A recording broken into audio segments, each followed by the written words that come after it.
Hey, evening, guys. Thanks for joining me tonight. It's getting chilly out there. Definitely chilly in my garage, yeah. I'm very happy about the curfew lift from next week. I'm going to be doing this in my studio at the office, air conditioner, and better things to look at than just me on the screen. But yeah, thanks for joining us. This is episode 22.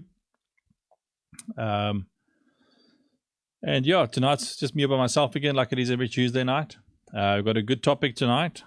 Thank you for those guys who have been watching and supporting us, subscribing to the YouTube channel. Johan will drop the link in the chat there. You can see what that's about. Not everybody knows, but we've had quite a few questions about how we do our streaming.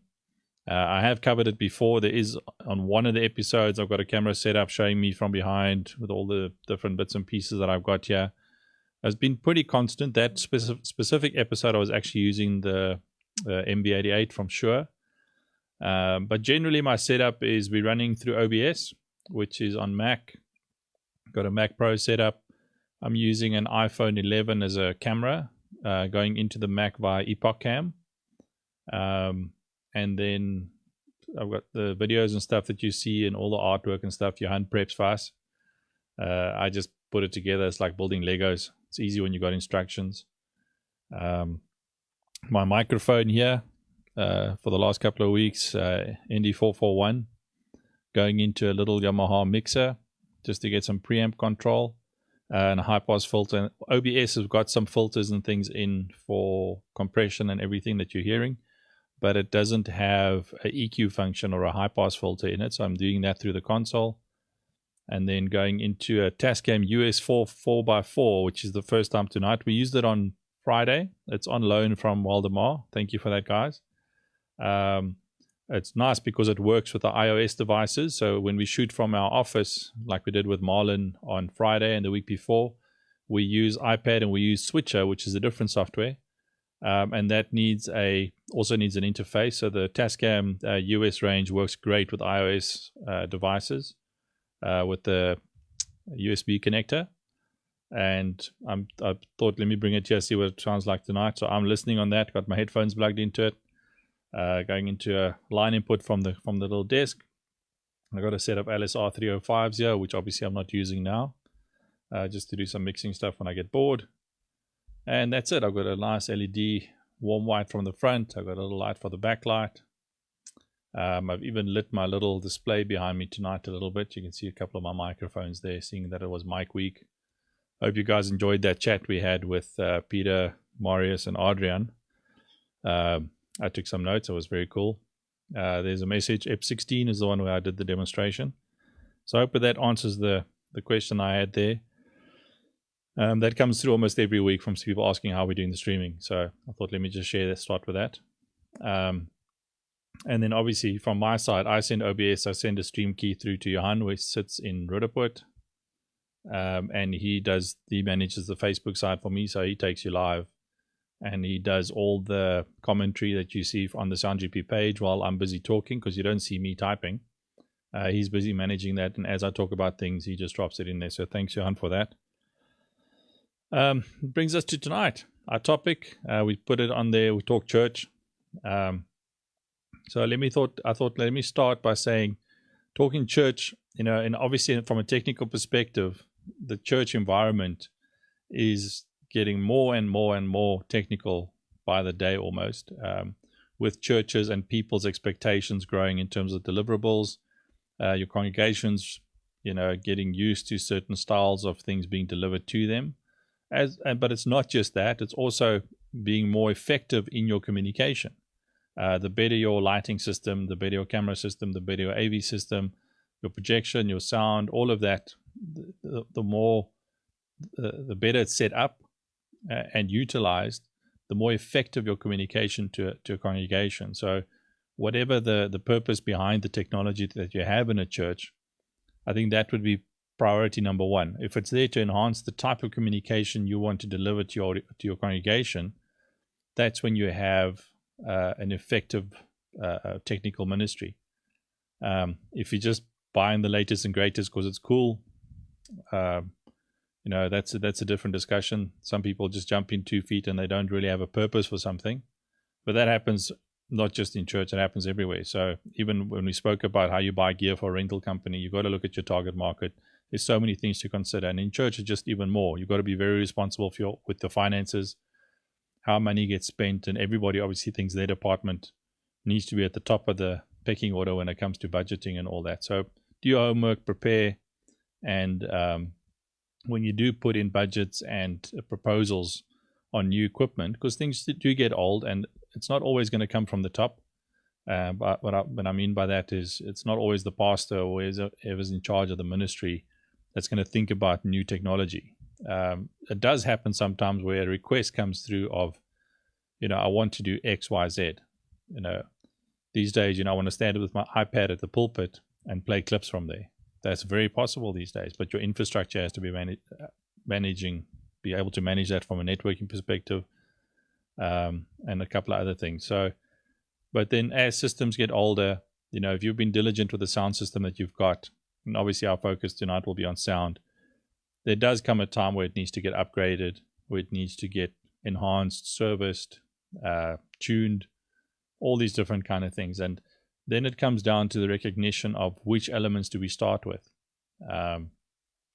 Some people are lucky enough to be in situations where budgets do get made available within the specifications that they require. But most churches especially, when you do spend 10 Rand, you've got to spend it very wisely, and it's got to be spent in the right place, because you are spending the money that the church has gained in from tithes and offerings and things like that, special offerings. You do often get donors that'll help you, but even then there's got to be proper, dot the I's, cross the T's, and due diligence in terms of your homework. So the first thing I want to say for anybody that's currently working at a church or working for a church or volunteering at a church, which is obviously a big thing, there is so many options in there, and there's so many companies that are willing to work with a church to find the best solution. So don't jump on the first thing. Do your homework, study, look around, but start with and I talk about this often. You start with what is the church's vision? What is it the pastor wants to achieve, or whoever's the head of the ministry?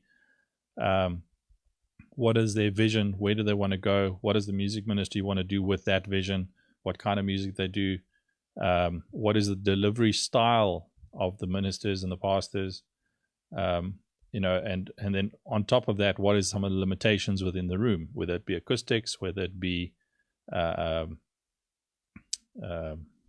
height, physical in terms of dimensions of a room. It has a big impact on how you and what sound you can put into it. So you get all those questions answered, so you can draw up a proper spec list of what it is that would fulfill that requirement.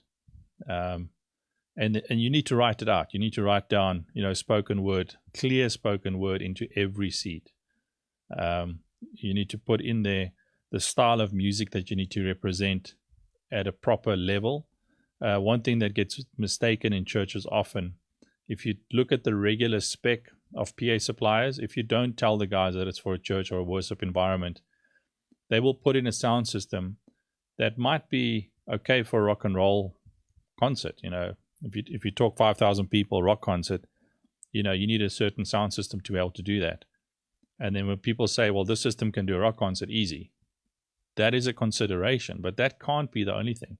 What people don't take into consideration is, in a church, when your congregation sings in unison along with what's happening on stage, your worship team, whether it be hymns, whether it be R&B style, whatever it is, people are singing in unison. So it's a massive choir, and the bigger your church is, the bigger the choir is. And demographic. There's some cultures that sing very loud, other cultures are a bit more contained. You've got to consider all those things so that when you do a sound system that is capable of doing a rock concert, in a rock concert, people are screaming and cheering. Seldom do they sing in unison with what the band's doing. You do get some of the legends, and it happens, and then they sort of stop singing and let the people take over, and those are moments, so those are cool. But in a worship environment, your worship leader is singing, people are singing along, then he wants to communicate to them over and above that without being too loud. So you definitely need more headroom. If you're not about 3 dB louder than the ambient level in a room, which is your noise floor, and your noise floor in this case is people singing, which is a good noise floor. But if you're not at least 3 dB louder than that, you cannot communicate to them effectively anymore. So if people are singing at 100 dB SPL, which is loud, now you must remember also it's not isolated frequencies, it's human voice. So it's like white noise or pink noise.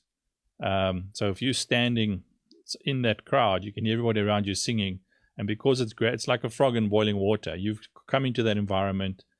You will have in a crowd of 1,000 people, 2-3 people, it's going to be too loud for them due to medical reasons, due to age, due to preference of music style. All these kind of things will lead people to moan about the volume. If you're in a church and or a church sound guy, the sound man or whatever they call you, and you can get every congregation member happy, you've achieved something that no one's ever achieved. It's impossible. My kids love watching the cooking shows, and everybody's always got like, oh, it's amazing, and then one guy will like, no, it's too much salt, or to this or to that. There's always something. But as long as you're in line with what the church's vision is and what the pastor's trying to communicate, and you're in line with the authority that's over your department, in other words, the music team, the music pastor, whoever it is happy with what's happening, there's a consensus on level, on volume, you're doing what you're being asked to do, but it has to be done in a proper way. That just gives you one aspect in terms of a PA system. And then, clear spoken word in every seat. Also, people don't, depending on what church you're in, people are not quiet. You've got sections in the church where there's doors close by. You've got sections in church where there's babies, where there's traffic. If you open a door, there's a big foyer. All these things have massive impact on how you choose your sound system. Because if you look at it on a plot, on paper, on a 3D sketch, and they show you nice decibel distribution, even drop off, front to back, no more than 3 to 4 dB drop off, all of which is very acceptable with inverse square law, and everybody at the back, it's nice and even. What that thing doesn't show you is when that door opens, or when people, and this happens in every church, 10 minutes before the end, when they realize the pastor's about to leave or close off, people start leaving. So those doors are going to start opening, and he's still talking, and then the people sitting in the back rows get distracted because there's not enough volume. So by nature, when the room gets noisier, if you're doing the sound, you're going to increase the volume slightly, and it needs to increase in context for everybody. So you've got to think about all these different things. As well as obviously the proximity. In fact, in front, if you pack 4 double 18-inch subs in front, because it really fills the room nicely with bass, but you also have elderly, different people sitting in front. You've got to think about those kind of things. Flown subs do work, but again, this is where the height comes in. A line array is not always the best solution. Point source is not always the best solution. The best solution is the one that works in the room that you're in. If you think about it, I want to evenly distribute the sound. I want to maintain a musical context.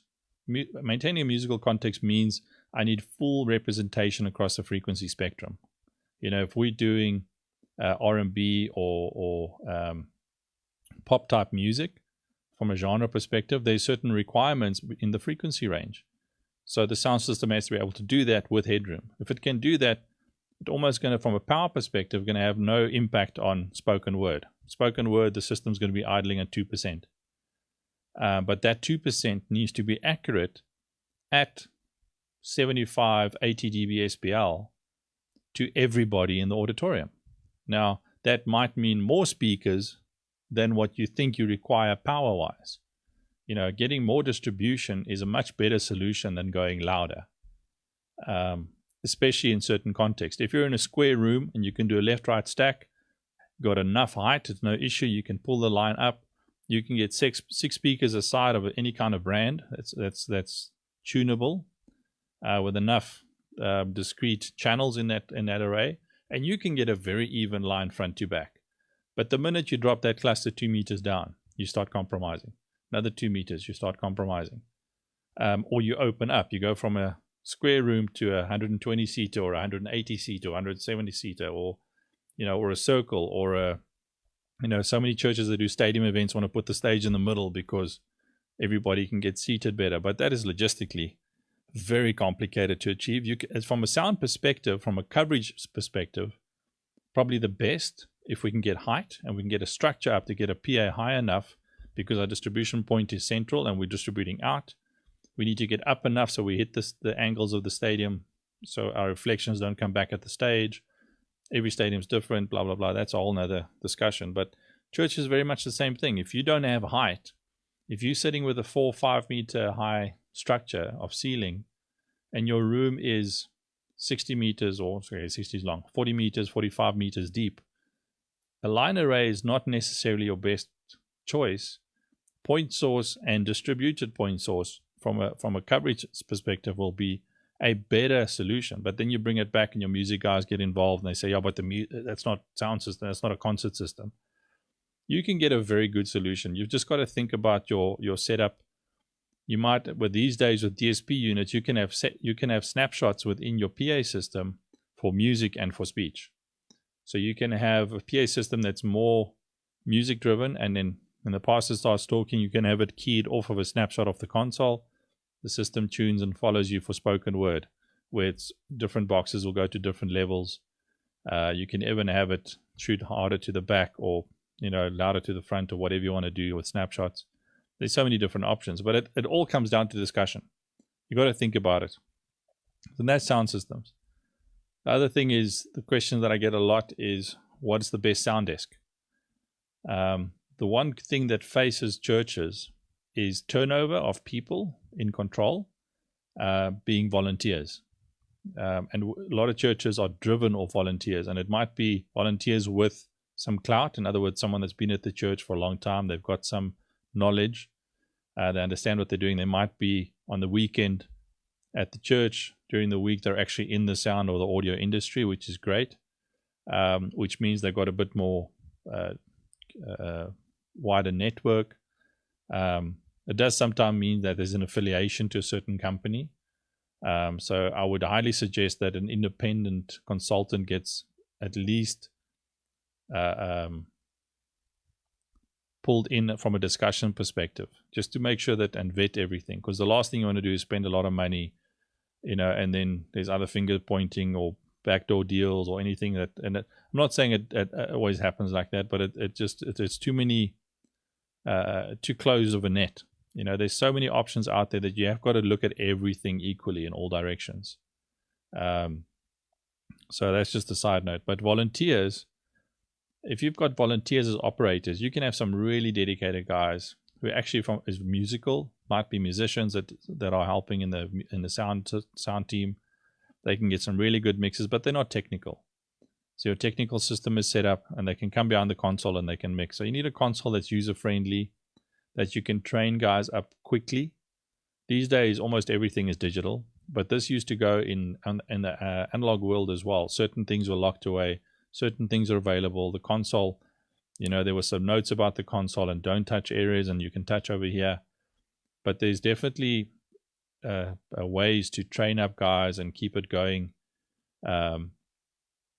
so that you've got consistency. Because if you think about it, if you've got a volunteer and he leaves after 3 months because his wife's had a baby, or he moves into as a home cell leader, or he gets onto stage because he happened to be a musician, you've got to have someone to fill his boots, and you can't go through a massive training exercise every time that happens. So you've got to have a system in place where you've got a constant training scenario happening, and every position within your technical environment needs someone or a couple of people that can fill those shoes. And obviously, from a creative perspective, some guys will mix better into that context than other guys because they fit the bill better. They understand the team better. There's an easier dynamic.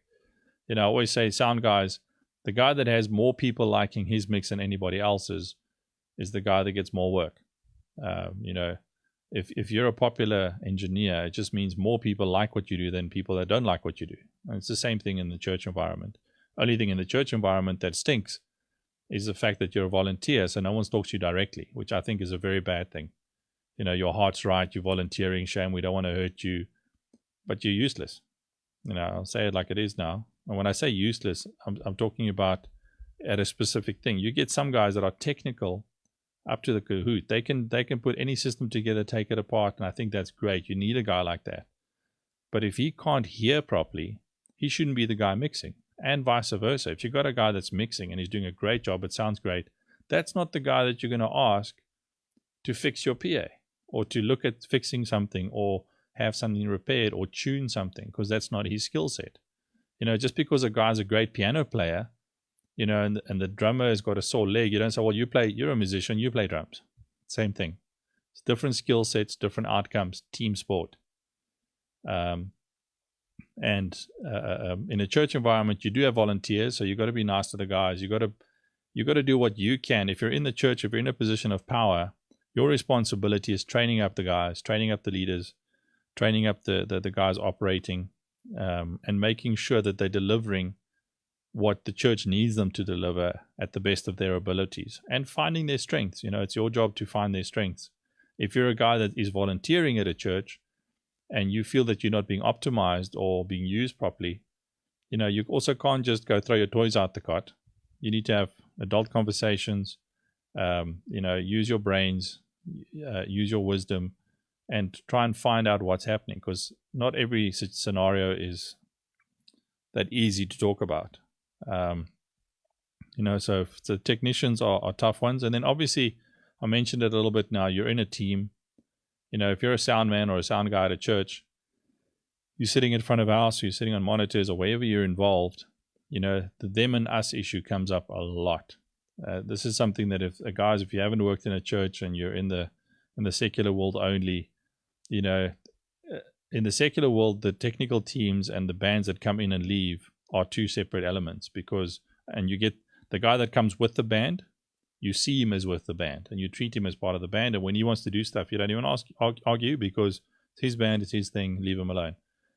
Whereas in a lot of churches, unfortunately, over time, there's a crack that appears between the technical team and the team on stage, and it becomes them and us. So finger pointing. So when the guy's unhappy on stage or front of a house, the guy's not happy with something, what the band's doing, instead of having a relationship where you can go to the music director or someone and say, listen, I can get a better result if XYZ happens, or vice versa. The music director should be able to go to the sound guy and say, listen, we've arranged this song a little bit differently to what you're mixing it.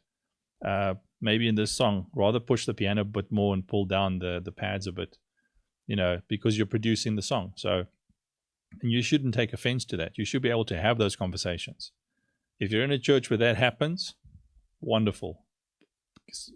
Guard those relationships, guard those communications that you've got. Because if that breaks down, it gets sour very quickly, and it's very difficult to fix. And it's not intentional. It tends to come from somewhere where either party or one of the two sides, someone has no understanding of what's happening on the other side of the fence. It's a perspective thing. If you've got a clear perspective of what the other person's going through or what they face, you have an understanding when something comes up that you can speak into or assist with. So if you're on stage and it's a muso struggling, you sort of get where he's coming from. But if the technical team is struggling because they can't get something working, or something's going very wrong today or something like that, you have no insight into that. And vice versa. If you're standing behind the sound desk and you want to mix a band, and it's like, it just doesn't sound right today. And if you've got no insight into that, how do you communicate? And the minute those kind of things starts happening, you can start having that divide, which gets very unhealthy for a long-term relationship within that team.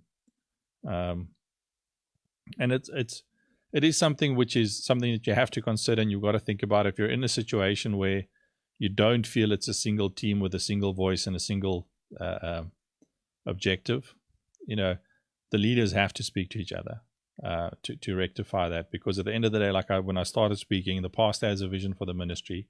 He's got a way that he wants to deliver. He's got an idea of how the experience of the congregation needs to be in order for him to effectively minister, which means everything we do all the way down the chain has to support that. If you come in and you want to be the sound guy, and your objective is, listen, I'm just going to come fix everything. I'm going to make it sound awesome. It's too soft, I'm going to make it louder. Or it's too loud, I'm going to make it softer. Or I feel the overall needs more bass. Or that. If you're doing it within the context of the overall vision, you're fine. And with communication. If you're just doing it because you think it's wrong, you're going to have resistance very quickly.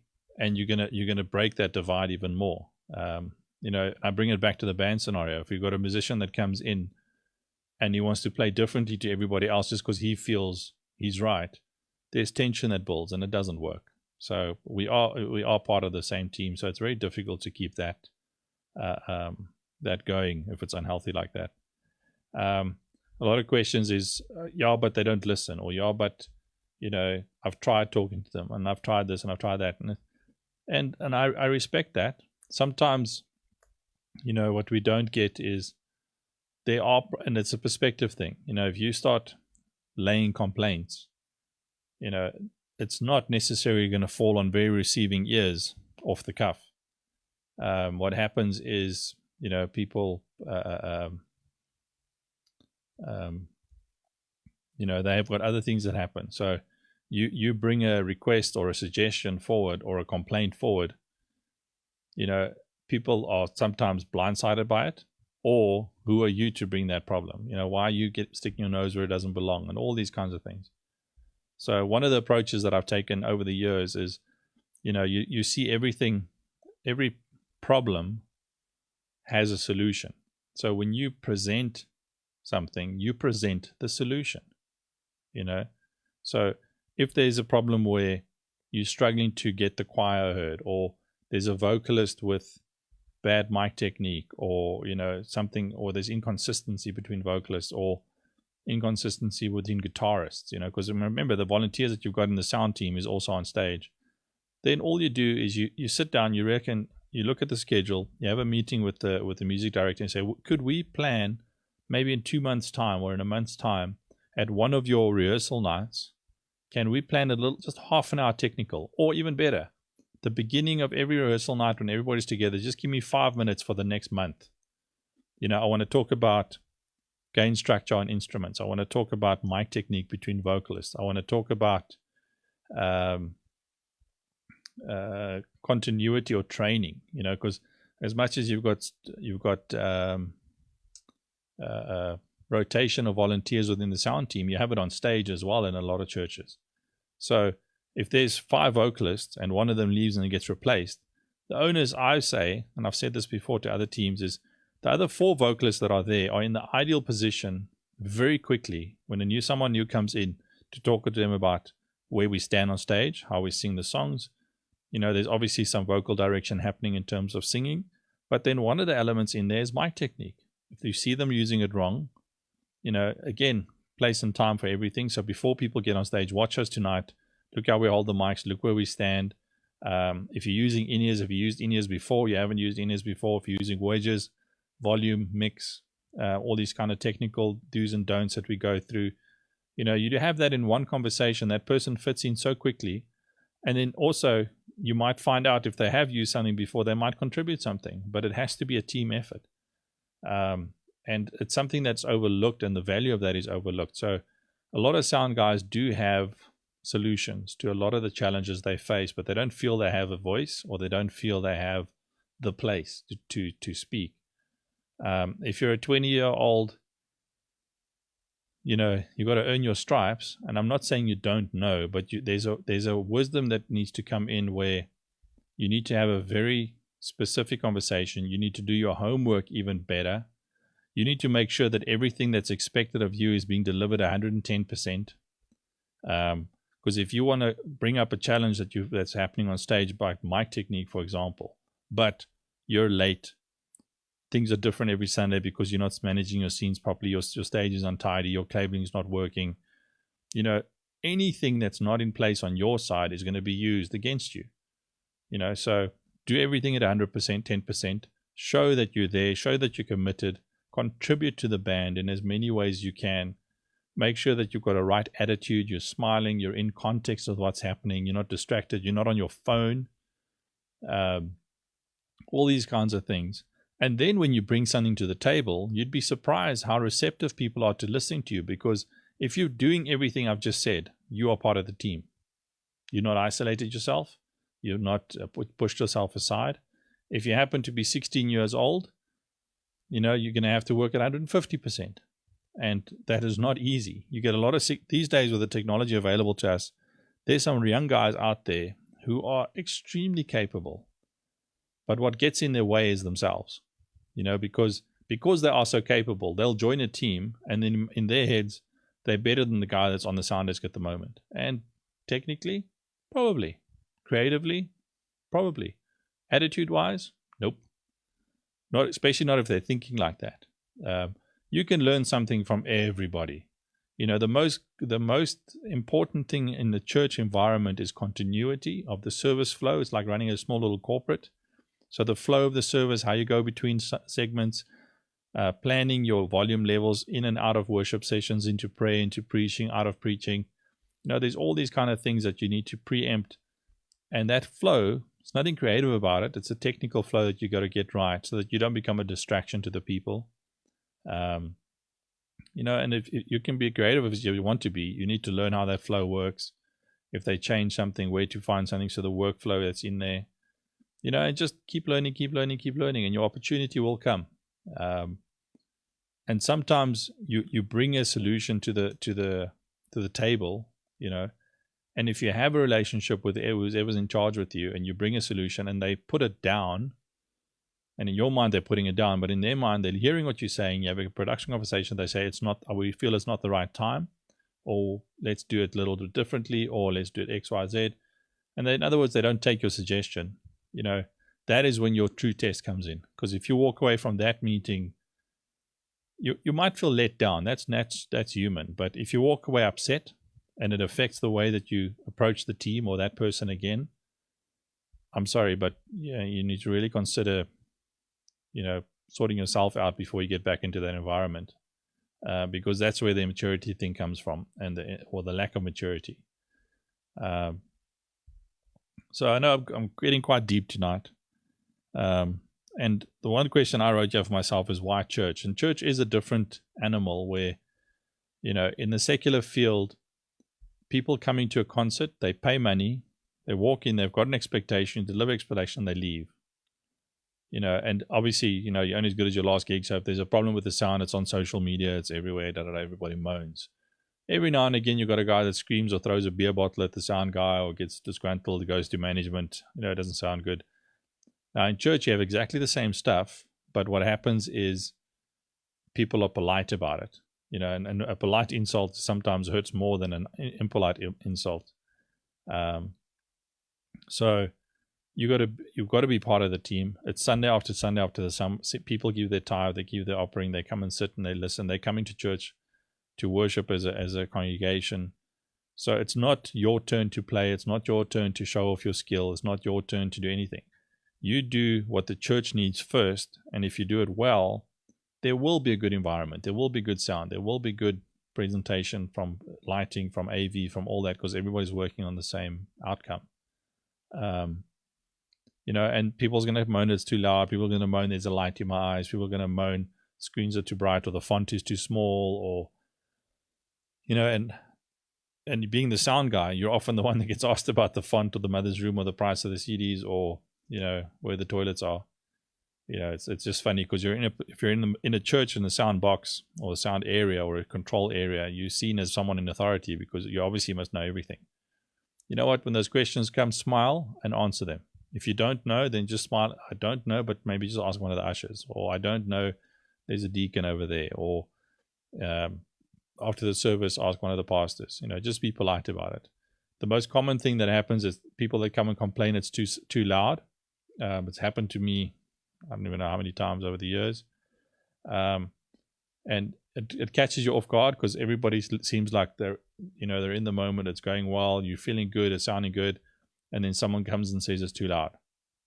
How you respond to that person will take away, at a outdoor show, you ignore them. You don't even say screaming from the barrier there, and you don't have to pay attention. But at a church, they come around and they say it's too loud. My default response always has been genuinely listen to the person. I tend to keep focus on the stage. So what I'll do is someone will get my attention. I say, please ask away. I am listening to you. And I don't change my focus. And I'll focus. If there's someone with me, I'll ask them to speak to that person. If I'm the only one there, they'll speak to me. I say, I'm listening to you, but I must keep my focus on the stage so they can see I'm busy. I don't want to be rude. And then when they say it's very loud, or vice versa, we can't hear, when the pastor's preaching or something like that. I always hit them back with a question. Can you show me where you're sitting? And you'll be surprised how often that question gets a response of, oh, that must be important. And then they'll look around and they'll point it somewhere and they say, walk back to your seat, I'll have a look at where you're sitting, and I'll send someone to come have a look. Chances are 90% of the time when they get back to their seat, they're happy, because the mind is also a crucial thing. When they get up from their seat, because they're going to go moan it's too loud, they don't realize the environment they're in. When they walk around to where the sound desk is, they ask the question. You then ask them where they're sitting, and you look at the sound system, and I've done this. I look at the PA, I look at where they're sitting, I look up, and I say, okay, cool, let me see what I can do. They then walk away from you, look at the sound system, have a look, and then they listen all the way back to their chair. When they get back to their chair, they immediately talk to someone that's there with them. What did they say? That's how they look at it. But you've planted a seed in their head, and you often find that person is then happy, because from when they walked away to when they get back, the song has changed, things have changed. There's so many different elements. But the worst thing you can do is ignore people, or say, well, it's not my fault, or the pastors wants it this loud, or whatever. That's not an answer. That's a reflective, defensive message. So show interest. And it's happened where someone has said that when they've come and they said, I can't hear, and I'm puzzled, because if they can't hear, there must be something wrong. Then I still ask, where are you sitting? Have a look, and then I say, can someone please go check that amplifier, or go look on that side of the venue? Because in a lot of venues, there's some PAs that you can't hear from where you're sitting. And then there has been a box that's off, or an HF that's died or something. But at least then you know how to treat with that. You might not be able to fix it right there and then. But, if it happened in a church where something has gone wrong, you get a message to the deacons or the pastors or an usher or someone, and you say, we've got a problem here. If there are some seats, if people do moan, you're going to have to ask them to leave. Just apologize, because there's an issue that we need to deal with. I've got some questions that have come through. How important are Sunday morning sound checks? You mean band practices on a Sunday morning? So we know what a line check is. When you get to church, you switch on, you check everything technically, make sure it all works. The band arrives. What they should be doing is a sound check. What do? A rehearsal. Okay, so a sound check is, you get on your instrument, you make sure your environment is right, your monitors work the way you do it. When all the band is there, maybe quickly just play 4 bars, 10 bars together. Everybody's happy, get off stage.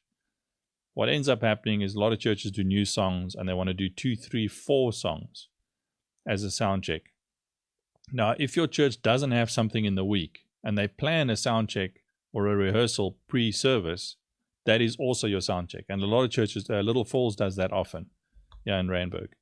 I've seen that like at Bethel when I was in the States, where they've got musicians that know what they're doing. They use a couple of different softwares to send out MPEGs, sheet music, all that kind of stuff. They rely on the musos to learn the songs themselves.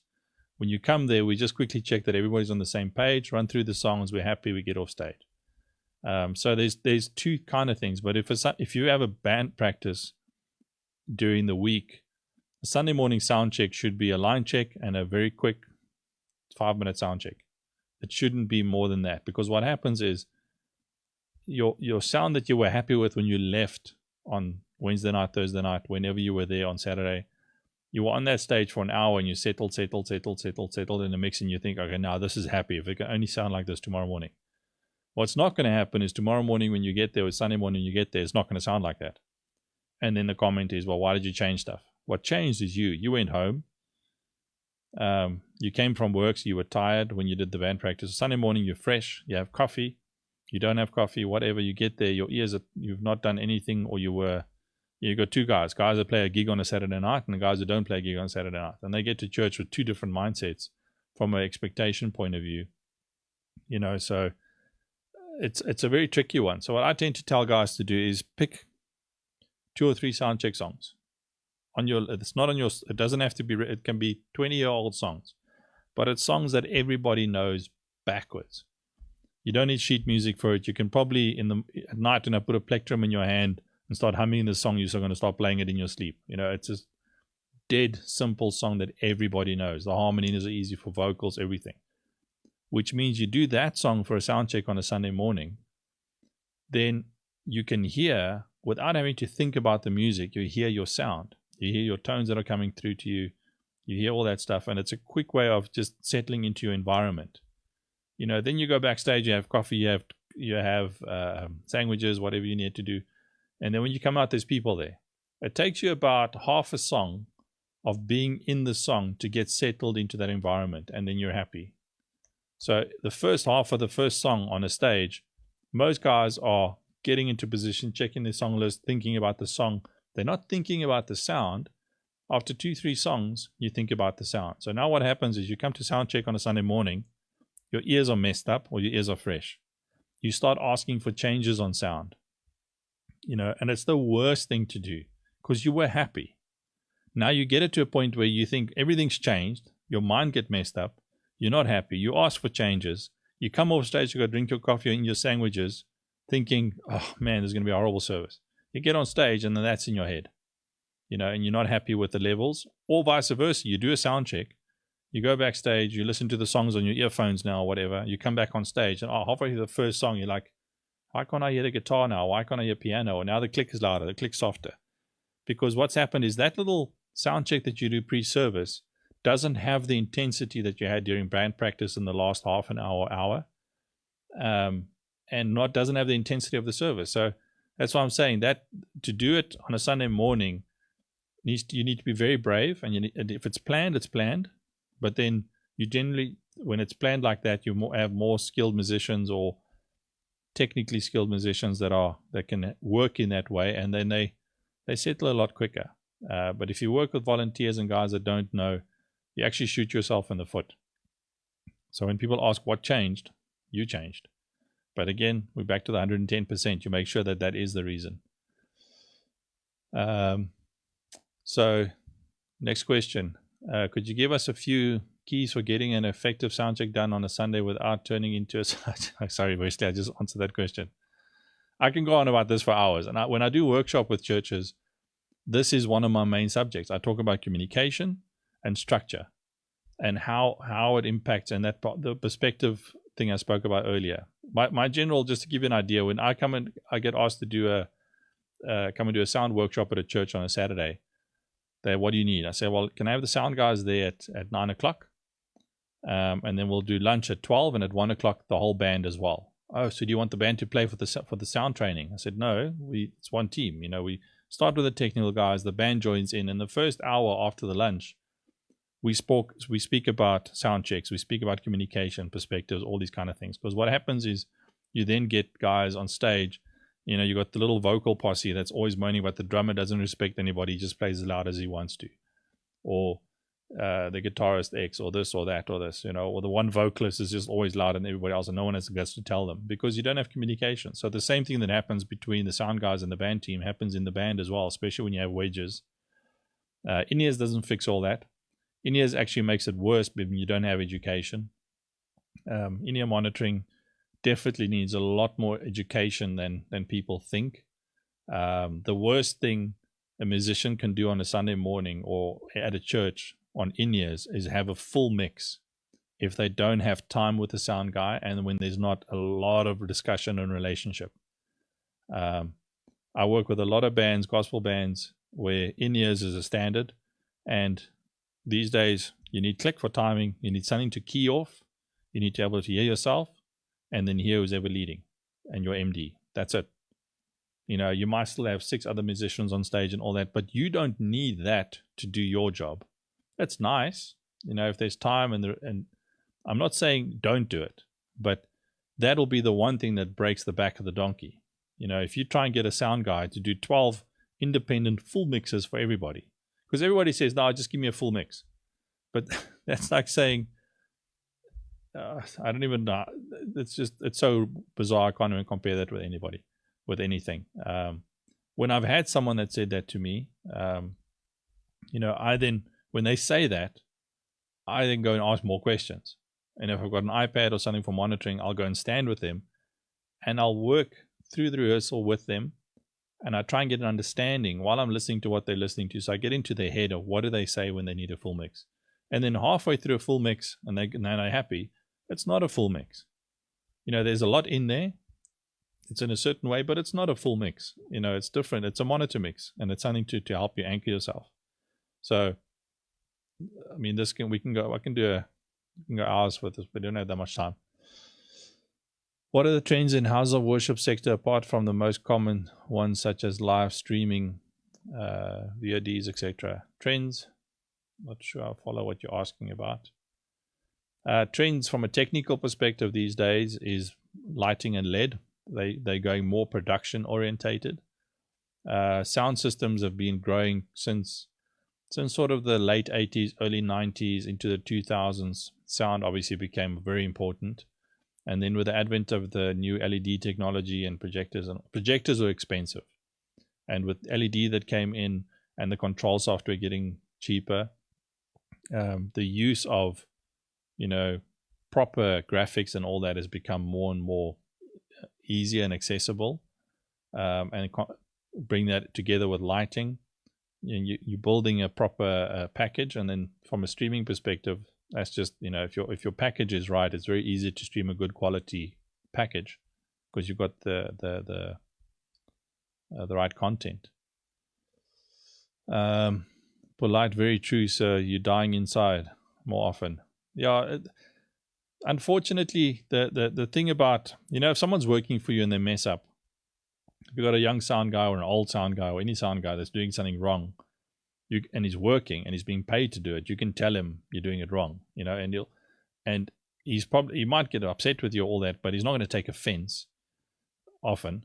But there's a structure to deal with it because you've got a hierarchy. When you've got volunteers, you must understand that they're there to volunteer, and they happen to think that they can volunteer in the technical. If they're deaf as doornails or completely tone deaf, you need to be able to tell them, listen, you might need to join the AV team, run graphics or something like that, because XYZ. But the worst thing you can do is just be polite and look past things and smile fake in people's faces, because you give them a false sense of achievement, and eventually when it does come out, people are broken. So yeah, very difficult to keep everybody happy. I think the objective is, if you're trying to make everybody happy, you're distracted. When I mix, the first person I'm trying to get happy from that point of view is myself. I need to enjoy what I'm doing, but I stay in context with what I am busy doing. So, I've often guest engineered at many churches, and then I'll ask the pastor, what music do you guys? What music does your worship team do? If I'm there with another band. So that I know what the people are going to be expecting. Is your congregation quiet? Are they loud? How loud do you guys like it? Do you like your bass? You don't like your bass? You ask stupid layman term questions to get an idea of where they're at, so you can come in, because I can have fun within that constraint if I know what I'm busy doing. I did that if I've traveled the world, even in the commercial side, so secular side. I remember the one time in Japan, I just spoke to the tour guy that brought us in, and I said, listen, I've never mixed in this in Japan before. What are those people? Do they like music loud? Do they like this? Do they like this? And he said, you know what? Just do your thing. If there's a problem, I'll come and tell you. So I just took my normal African approach to it, and he was smiling, was happy that people enjoyed it.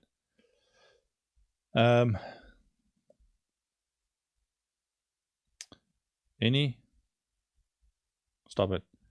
Let me scroll down here to DZ. Really enjoyed how you primarily spoke on relationship issues, not just tech. My question is, how does one deal with, preferably avoid breakdown, especially after peak season, and a season where it's a lot of going on in church leadership, just requesting a lot.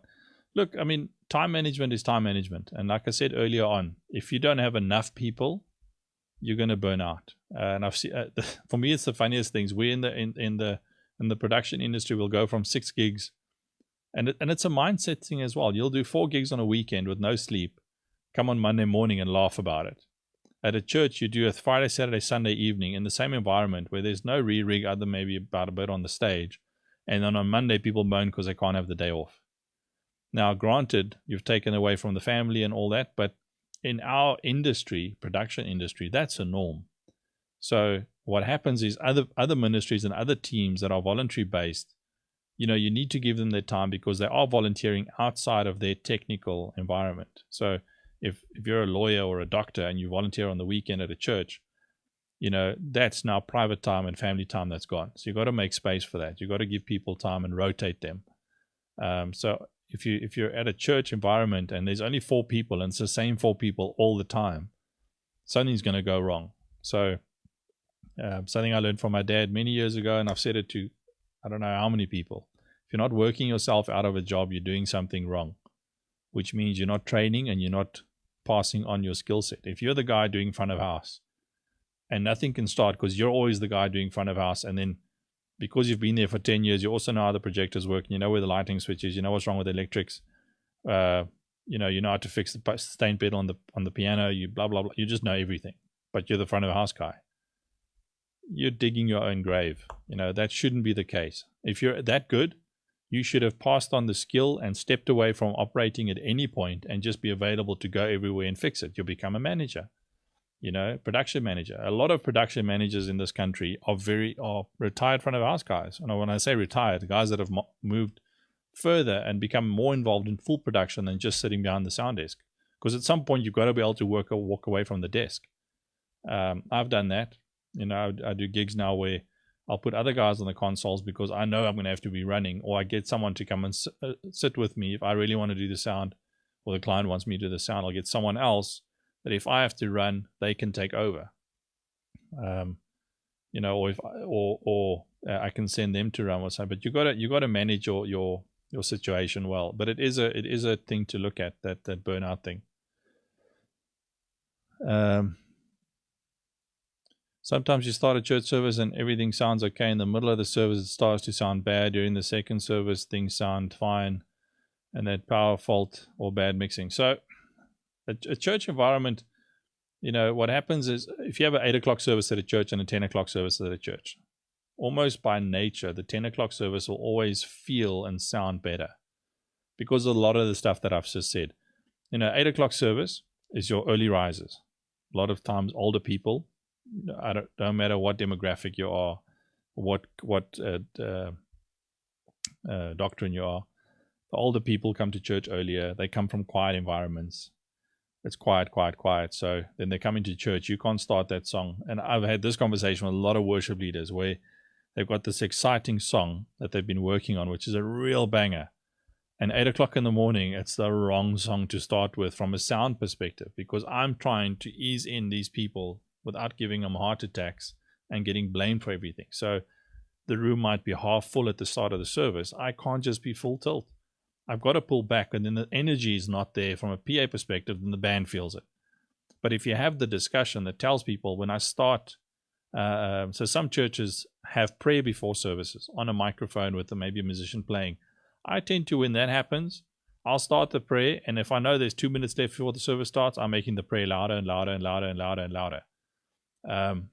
Not stupid loud, but louder than what I normally would have a speaking mic, because I'm getting people ready, because what's coming after that mic is a drum kit or a guitar or something that starts the first song, or a lead vocalist that screams.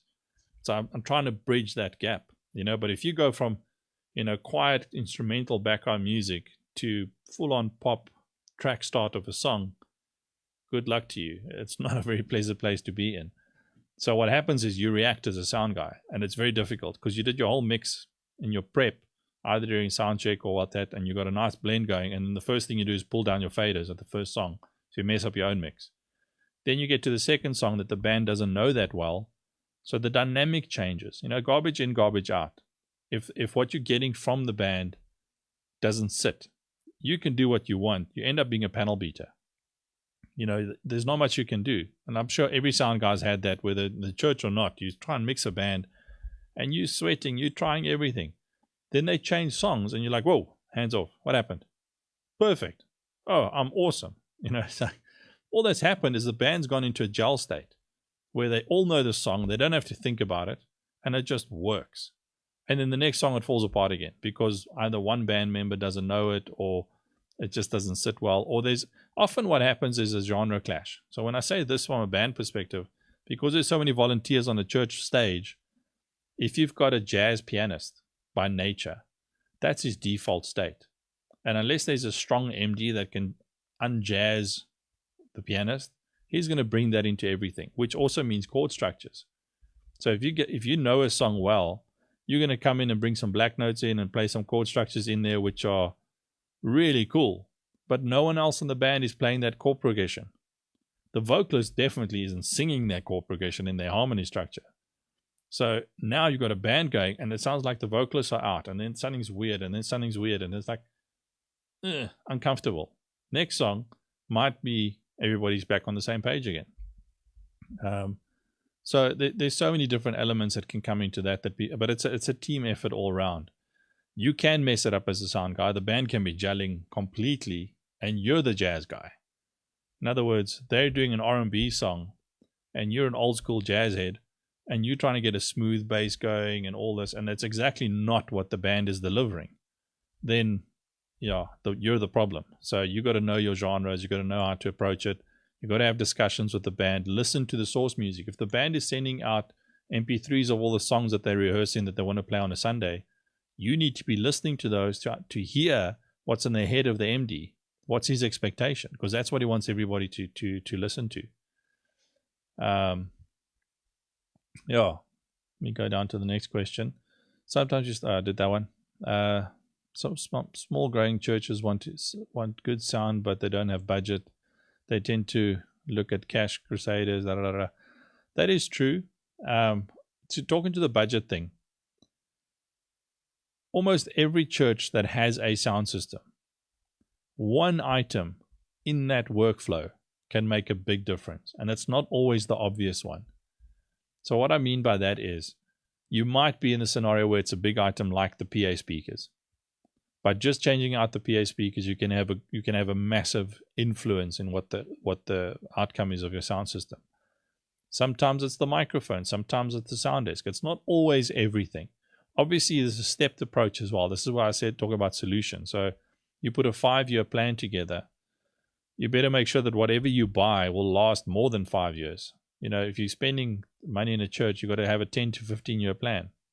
And the reason I say 10 to 15-year plan is because most high-end quality gear have got a support plan from suppliers for about 10 to 15 years and will survive 10 to 15 years before it becomes the problem or becomes a potential weak spot.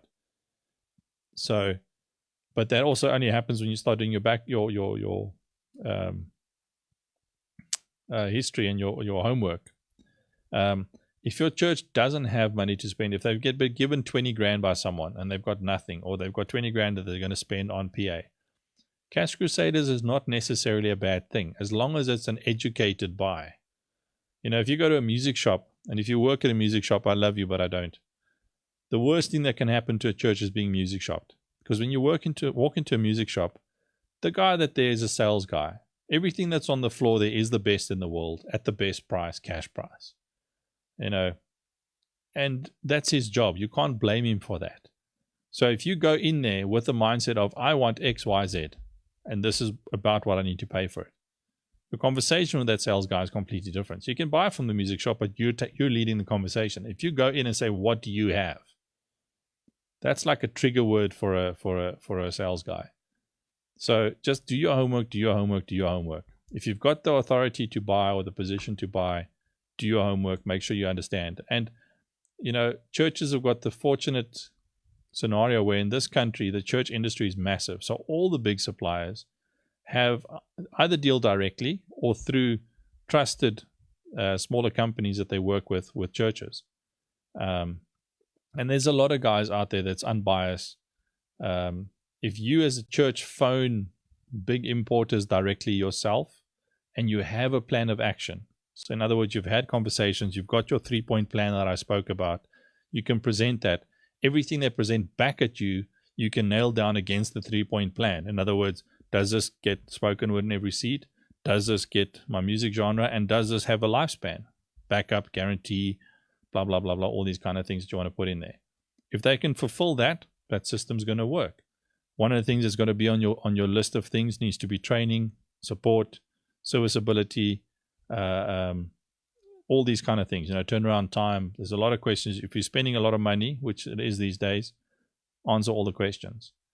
But if a small church has got 20 grand, they got given that, make sure they get as much for that 20 grand as possible. And if it happens to be something at Cash Crusaders because someone sold something they didn't know what they have, that's fine. Because in a year's time, they get another 20 grand. So the chances are what you buy at Cash Crusaders is going to last a year. Make sure it lasts a year. Sound gear in churches, 10% of breakage is in use. 90% of breakage is movement and misuse. So when I say misuse, is on stage, people don't understand microphones. They don't treat them well. They don't wrap cords well. They don't coil cords well. They don't take care of the gear on stage. They stand on mic stands to pull them out instead of loosening things, and loading them in and out of vehicles. That's when they break.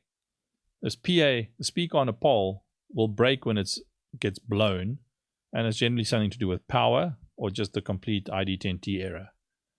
So, yeah, that was Ponzo's question. Scrolling down. In a lot of churches, volunteers are scarce. Any tips on how to get some volunteers in, train up and start? That is a very good question. It's a very difficult one because everything what you've just mentioned from a church perspective, 20 years ago it was a lot easier because it was a lot less daunting. Sound desk today, as much as if you're a sound guy and you look at a new sound desk, a new digital desk, you see opportunity, your eyes sparkle, and it's like, wow. Someone walks past and go, whoa. They don't know what's going on. It's foreign, it's alien.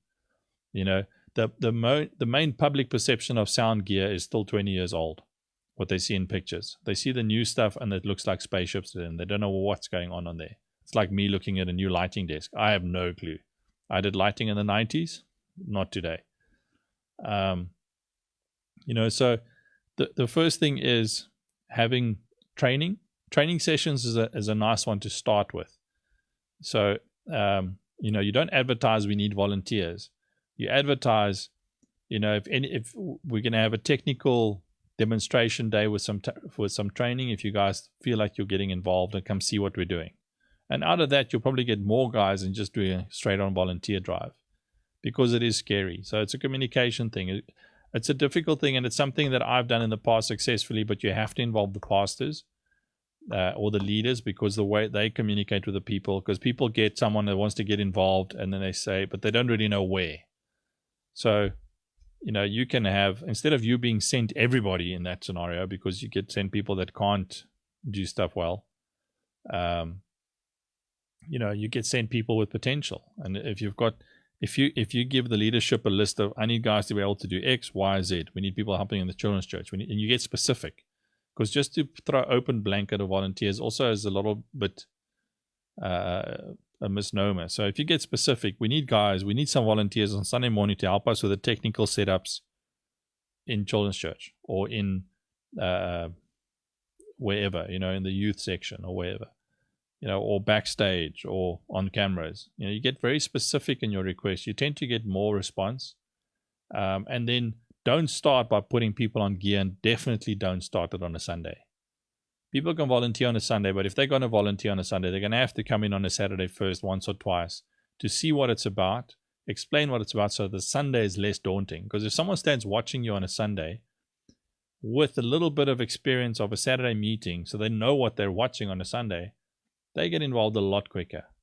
If they only arrive on Sunday morning and you set up a rotation, you go around, see what everybody's doing. I can't stop what I'm doing on a Sunday morning and explain everything. You can't communicate. You're disrupting people behind you. You've got other duties to do. So there's got to be strategy and plan behind it. And training doesn't have to be, starting from electronics and, different types of microphones and different. You start with what you have at church. We use microphones. We've got speakers. We've got monitors. You talk English. You don't talk technical. And you just, you draw. It's like, you draw in pictures and then you'll find that some people, that's enough for them, and they'll volunteer and they'll work on that because that's what they understand. Other guys will start asking questions, and as they get more and more involved, you realize, hang on, this guy's got a real skill for this, for technical. He's got a real skill for this. and then you develop them into that. But you've built a relationship first. So that's a good question, Sean.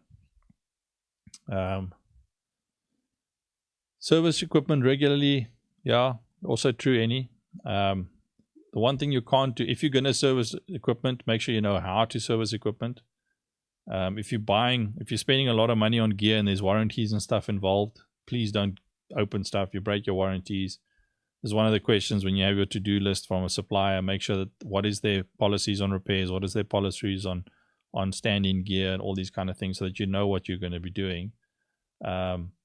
And it's like a new car. You buy a new car, you stick to the service plan, first 60,000 Ks, you do it at the dealership, it's the same thing. You might know how to change oil, but if you change the oil, you might break a seal somewhere, and then something happens on the gearbox, and they're going to say, listen, you service the car yourself, we're not touching it. Sound companies do the same thing. You open up an amplifier, then take it in for repair, and they go, but someone opened this, so warranty is broken. How do you bring across the importance of critical repairs and maintenance to pastors and leaders? So this one, Michael, is on the same line. The thing there is you can't do it in the moment, because then it becomes a critical issue. And if something breaks where the service can't happen, or something happens in a service, now if we don't spend this money, then we're not going to get it next Sunday. We're going to have the same problem. Then they begrudgingly spend money. But why was it a surprise? That's what irritates finance people and church people. So what happens is you need to look at your system. If you regularly go through your system, and it's from cabling, it's everything, then you draw up a yearly or a biannually, that every 6 months I'm going to check this. And then I can guarantee you can predict that in 6 months' time, we're going to need 10 new mic leads, based on what's happening here. I'm fixing, but cable's getting short, some stuff stolen. So at this rate, in 6 months' time, we're going to need 10 new mic leads. Or looking at the sound desk, looking at what's happening, in a year's time, we might need to look at buying a new sound desk, because you bring a solution, the band is expanded, their requirements are changing.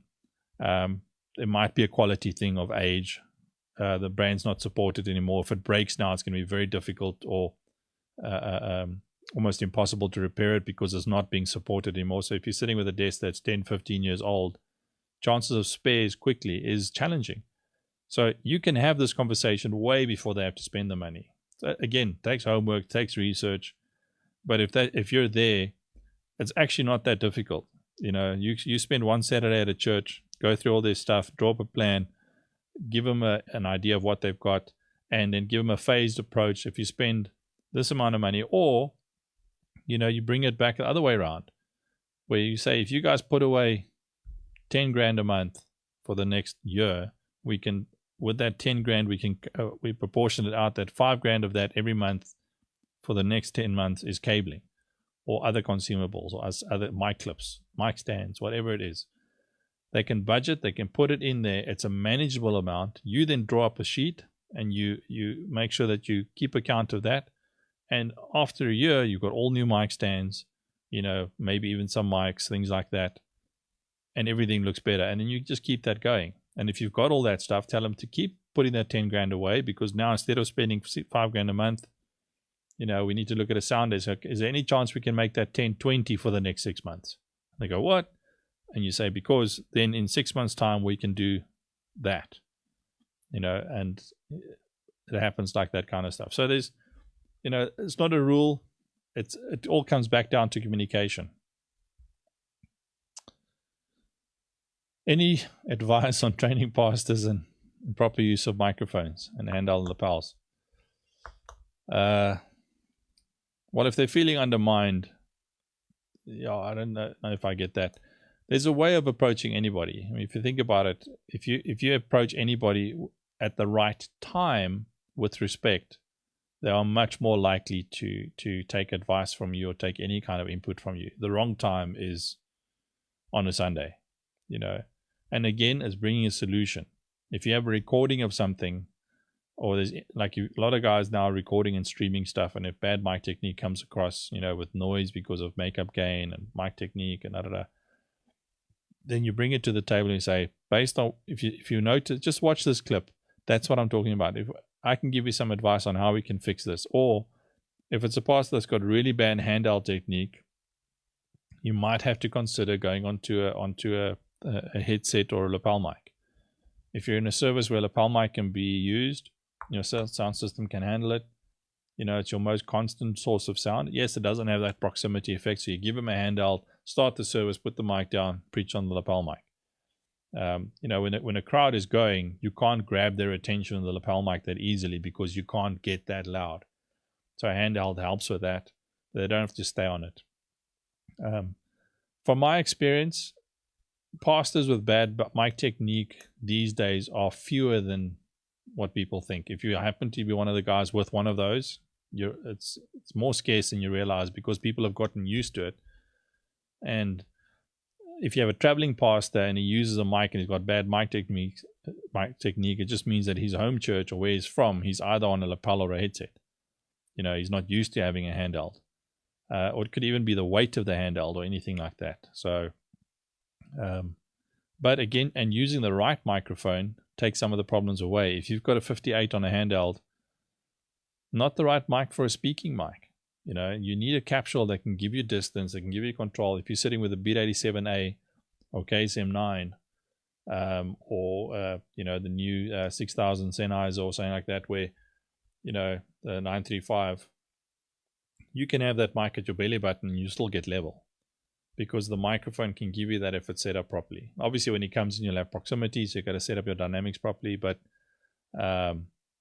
it is possible. But again, it comes down to relationship because you might not be the right guy to do it. You might need to speak to the worship pastor to speak to the pastor. It depends on where the relationship's at. But then don't come and flag problems, flag solutions. It has to be based on something. I think it's also important to educate church leaders on sound systems and things that can go wrong. If XYZ is not done, a formed leader might be more susceptible to getting something done. Yes, no, true. I mean, the thing is, everybody, at some point, it depends on the size of the church. There will always be someone from a leadership perspective over the technical, and they need to understand all the ins and outs about it as much as they can understand, and also understand your challenges. If you have challenges, you can work around them. So when something goes wrong, if it's you, they'll know it's you. But if it's a scenario or a system type thing, they've got your back, and they'll be the one defending you before the service is even done. So yes, I get that is very important, Ace.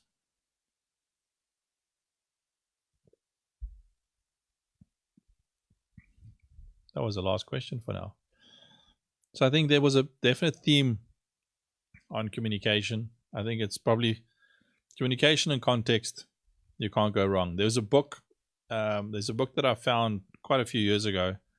It's very relevant today still. It's by Bill Gibson. I actually emailed him about it when I got Naredy's book, and he responded in like 20 minutes. Very good guy. It was published by Hal Leonard. Johan's going to put the link. There's an ebook version of it that's available. It's called The Ultimate Church Sound Operator's Handbook. The first 2 chapters is just got nothing to do with sound. It's attitude, relationship, communication, all that kind of stuff. And then it gets into nice technical. So if you do want to learn a bit more, I mean, you can check out the ebook. It's probably not going to be that expensive, but it's a nice book to have, for guys that want to get involved.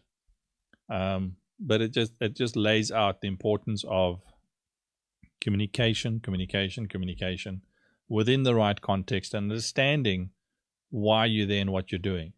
You can only take offense yourself. Someone will always talk to you from their perspective.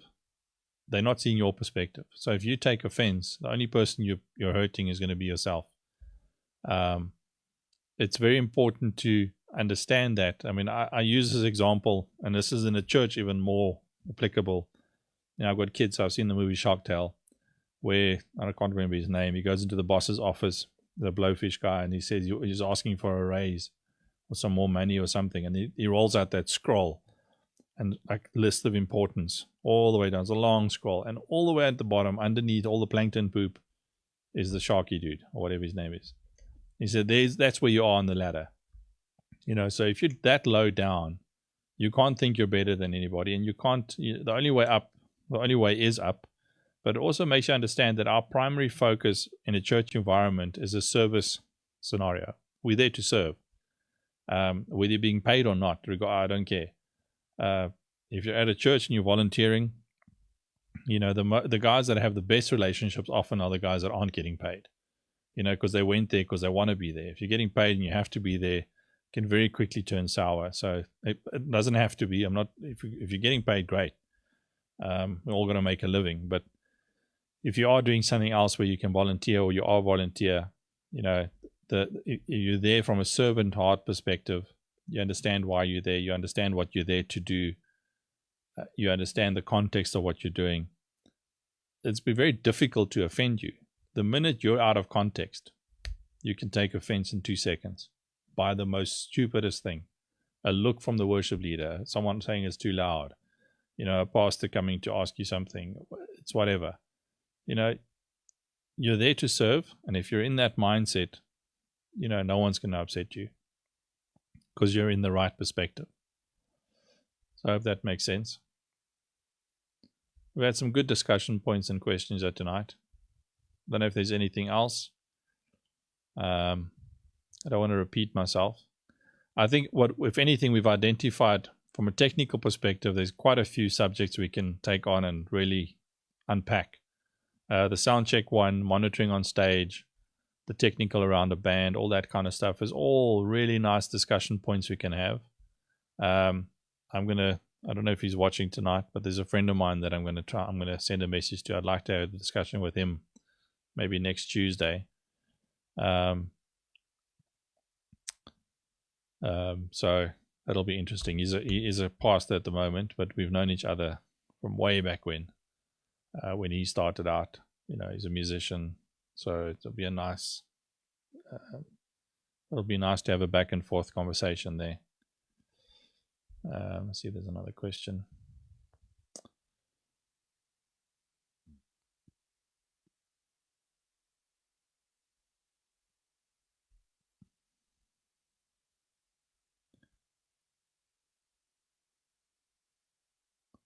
I'm not sure if I'm reading Henny's comment right. It's often mistaken that the sound guy is also a band member.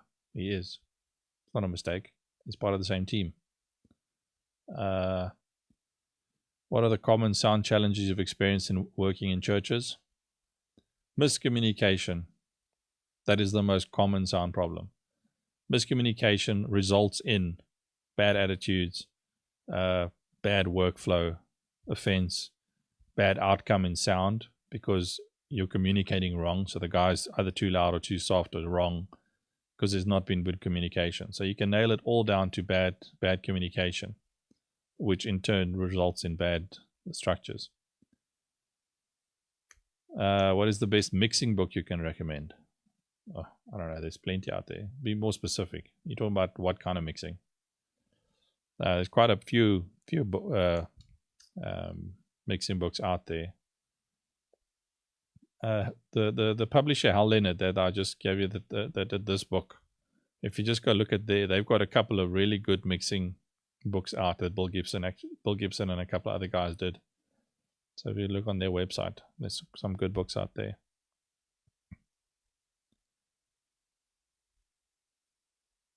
How are you bringing live guests on? I'm reading over this now. Johan can answer that one. Well, okay, he's giving it to me. Depends on the who I'm talking to. I've got Skype, Zoom, Teams, Google. So I've used all of them by now. When I had the 3 guys up last week, we used Zoom. When I did Keith from Cape Town, we used Google. When I did Adrian, we used Zoom, I think. Marius, we did Skype. So I've got everything installed on my system. So I try and make it easier for the guys doing that I'm phoning. So I don't want to change their setup. I can bring anything into OBS. And then what I've set up on my system here within your sound card, you got to just make sure that you can get the audio into OBS. I've set up multi-output devices and stuff like that to manage that process.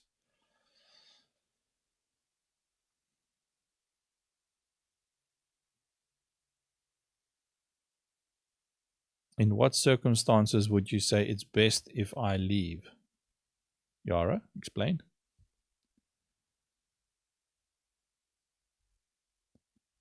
If you get to that point where you're asking that question, you've probably taken offense already about something. So you need to have some other conversations. It's never a good option to leave, because if you're leaving, it means you're leaving in a, if you're moving on, it's one thing. If you're leaving, either you've offended, or you are offended, or you're frustrated. The most common reason for being frustrated, especially as a young sound guy in a church, is the fact that you feel you're not being listened to, or people don't respect you. And this is what I said early on. If you're performing at 110, it won't take long for them to listen to you and respect you, and you've got a relationship. You know, if you come from a perspective where, but I know what's better, I know what's right, I know what's right, I know what's better, that's your perspective. You must remember the people on stage and the pastors have got other perspectives. So the more you get to know that, there should never be a point where you just leave if you're in the right place. If you're in the wrong place, that'll come very quickly. So my thing is, if you're in that place already, it's better you take a step back and reassess, have a conversation, but you don't have to leave. Because chances, and from experience, when this happens, people say, well, I'm going to leave the sound team. They end up leaving the church. So don't get to that point. I think if you're in that position, sit down, think about it, speak to your leadership. What is it bugging you? Where did it go wrong? And communicate. That's the challenge that we had, the question we had earlier. There we go. Okay. Hour and 20 minutes. My voice is almost gone. I don't know if there's anything else. I don't want to just ramble on you. If you've got some more questions and you're watching this later, I keep watching the chats and I keep answering the questions in the chats. So keep popping questions. On Thursday night, I'm going to have my friend TP on, Tompo. He's a lecturer at Academy of Sound Engineering. He was a student of mine, graduated in 2010. Worked for us a little bit at ASC, went off, did his own thing, came back now. He's still a lecturer. He's a recording artist. So we'll send out that ad. I'm going to have a nice chat with him. I think you guys will enjoy that. I don't want to put too much pressure on him. And then I think next week I'll carry on with this theme. I'm going to try and get my friend on. But if there's any other thing from a church perspective you guys want to take on, I'm more than happy. You should use the SH55 behind you. I will. The problem is I have to be right into it. I used it on one of the episodes.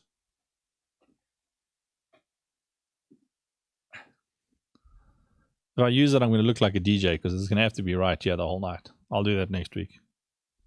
It looks cool.